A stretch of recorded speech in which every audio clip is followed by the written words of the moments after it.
Di sini Al-Fakir diberikan amanah untuk menyampaikan tentang bab nasab habaib. Sebenarnya Ustadz Ahmad salah ngundang saya ini. Saya tidak bisa ceramah Ustadz, kalau debat bisa.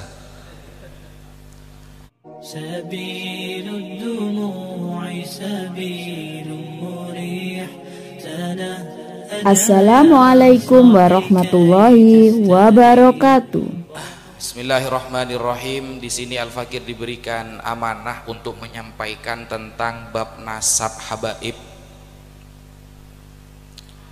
Sebenarnya Ustadz Ahmad salah ngundang saya ini. Saya tidak bisa ceramah Ustadz, kalau debat bisa. Coba ada musuhnya enak ini. Dan mohon maaf bapak-bapak, ibu-ibu, seluruh para asatid, Al-Fakir tidak biasa menyampaikan ba'da subuh, karena ba'da subuh itu sudah jam-jam terakhir, sudah mau tidur biasanya. Karena dari kemarin belum tidur sama sekali, dari kemarin siang takut ketiduran, barusan belum tidur. Jadi sholat tahajudnya ada ngambil sunnah tidur dulu, akhirnya langsung menggugurkan kewajiban saja. Dan di sini Al-Fakir kira insya Allah semuanya sudah faham tentang nasab habaib. Jadi bagi yang tidak percaya, tafadhol, bahwa habaib itu bukan keturunan Nabi, silahkan. Bagi yang percaya, alhamdulillah. Yang percaya berarti mengikuti pendapat para ulama. Yang tidak percaya mengikuti salah satu oknum orang Banten, gitu saja. Gak repot ya, karena kata para ulama at-ta'nu fil ansab, mencaci maki nasab orang lain itu bisa menyebabkan orang itu jatuh pada kekafiran. Al-Imam Al-Munawi dalam kitab Faidul Qadir menerangkan, maksudnya mencaci nasab orang lain yang menyebabkan kafir itu binahwil qadah fi nasabiman thabata fi zahiri syar'i, berani mencaci maki nasab orang lain yang secara zahir nasabnya sudah ditetapkan oleh syariat. Kalau ini dilanggar bisa kafir. Percaya monggo, tidak percaya monggo. Kalau jenengan seumpama menemukan oknum habaib yang ilmunya kurang, yang akhlaknya kurang, tegur Pak, jangan takut, tegur. Kalau ada habaib itu berupa sesosok orang yang soleh, yang alim, ikuti. Kalau gak alim, gak soleh, gak usah diikuti, gak usah repot-repot gitu. Nanti tidak dapat syafaat. Rasulullah itu tahu Pak, syafaati lil kabair min ummati, syafaatku untuk pendosa besar dari kalangan umatku. Allah lebih tahu. Kalau ada habaib yang gak sopan, tegur. Ada habaib yang melakukan kesalahan, nasihati. Tapi kalau ada yang soleh, maka wajib diikuti. Begitu saja sebenarnya, simple.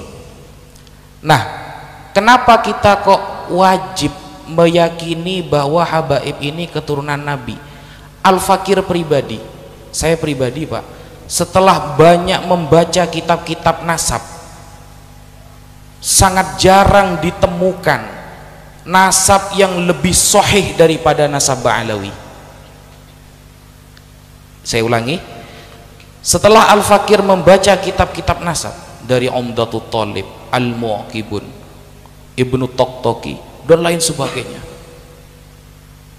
hampir sulit ditemukan nasab yang lebih sahih daripada nasab Ba'alawi.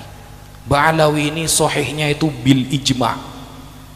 Makanya istilah nasab itu ada 4 Pak. Pertama, sahihun nasab. Apa artinya sahihun nasab? Nasabnya sahih.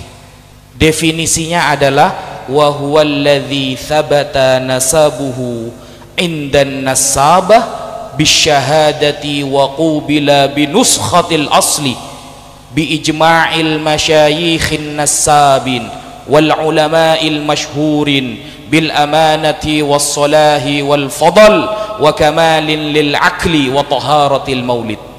Itu definisi nasab yang sahih. Adalah orang yang nasabnya sudah terkonfirmasi oleh ulama nasab dengan saksi nyata. Saksinya harus tahu ilmu nasab juga, dan menggunakan nuskhatul asli, salinan yang asli yang disepakati, wa nussa alaihi bi ijma'il masyayikhin nasabin, dan salinan ini, catatan ini disepakati oleh para ulama nasab. Wal ulama'il masyhurin, bukan hanya ulama ahli nasab, tapi juga diakui oleh ulama yang masyhur bil amanati, dengan amanahnya, wassolahi dan kesolehannya, wal fadli dan keutamaannya, wa kamalil akli dan kesempurnaan ilmunya, wa taharatil maulid dan suci lahiriahnya. Ini nasab Ba'alawi. Di bawahnya sedikit ada yang namanya makbulun nasab, nasab yang masih diterima. Apa itu? Ma thabata nasabuhu inda ba'din nasabin wa ankarahu akhar fasara makbulan min jihati syahidaini adlaini. Kalau ada perbedaan pendapat antara ulama nasab A dan B, yang A mencetuskan ini sahih, yang B mengingkari, kalau ada perbedaan namanya makbulun nasab, nasabnya masih diterima. Ini di bawahnya sahih, dan ini bisa terkonfirmasi min jihati syahidaini adlaini, harus ada dua saksi yang faham nasab. Nah, di bawahnya sedikit ada yang bernama masyhurun nasab, nasab yang masyhur. Siapa mereka? Yaitu manishtahara bisiyadati walam yu'raf nasabuhu, orang yang masyhur sudah dikatakan sayyid tetapi nasabnya tidak diketahui. Ini namanya masyhurun nasab, ya. Masyhurun indal ammah majhulun fi ilmin nasab. Secara masyarakat mengakui kesayyidannya, tapi di dalam kenasabannya masih belum diketahui. Bawahnya sedikit, paling bawah namanya mardudun nasab. Apa mardudun nasab? Manidda'a ila qabilah walam yakun minhum thumma alimu tilkal qabilah bibutlanih thumma mana'uhu an da'wahu fasara hukmuhu indan nasabah annahu mardudun nasab. Ada orang ngaku-ngaku sayyid dari jalur Jilani contohnya. Lah yang Al-Jilani yang lain menolak, kamu bukan Jilani. Nah, kalau ada yang menolak yang lain, saya ngaku-ngaku Ba'alawi, yang lain menolak, Ba'alawi yang lain menolak, itu namanya mardudun nasab. Nasabnya ditolak. Nah, dari keempat-empatnya nasab Ba'alawi ini adalah sahihun nasab, karena tidak akan pernah ditemukan satu saja ulama ahli nasab internasional yang kitabnya dikaji di seluruh dunia yang membatalkan nasab Ba'alawi. Tidak akan ketemu sampai Dajjal keluar 2 kali, saudara. Tidak akan ada itu. Sekarang banyak orang belajar filsafat, fikihnya gak bisa. Syarat jadi makmum saja tidak hafal, sudah belajar filsafat, Pak. Ini zaman sekarang, bayangkan. Makanya tidak jarang di kitab-kitab para ulama tentang tanda-tanda akhir kiamat, akhir zaman, salah satu tanda-tanda akhir zaman adalah orang senang belajar filsafat, tidak mau belajar fikih. Coba lihat di dalam kitab namanya Al-Isya'ah li Ashrati Sa'ah, Syekh Muhammad Rasul Al-Barzanji. Di dalam kitab itu diterangkan salah satu tanda kiamat orang senang belajar filsafat tapi malas belajar fikih. Sholat najis dan nikah jual beli dan lain sebagainya, itu kan fikih. Nasab ini bab fikih, murni bab fikih yang kaitannya nanti dengan sejarah. Maka kita harus ngaji fikih, bukan dokter hewan yang dipakai. Soalnya orang-orang yang membatalkan nasab Ba'alawi pakai pendapatnya dokter hewan, Mbak.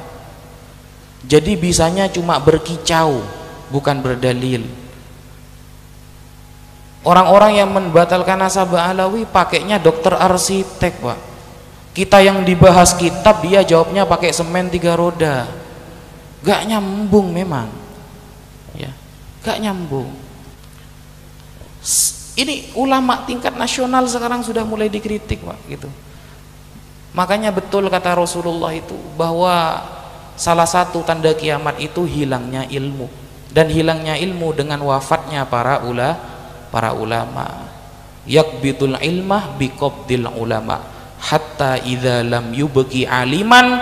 Kalau sudah di dunia ini enggak ada orang alim, ittakhadhan nasu ru'usan juhala, orang masyarakat akan mengangkat orang-orang bodoh menjadi kiai, mengangkat orang bodoh menjadi ustad. Fasu'ilu fa'aftau bighairi ilmin, mereka ditanyakan masalah hukum menjawab tanpa ilmu. Fadallu wa adallu, maka sesat dan menyesatkan.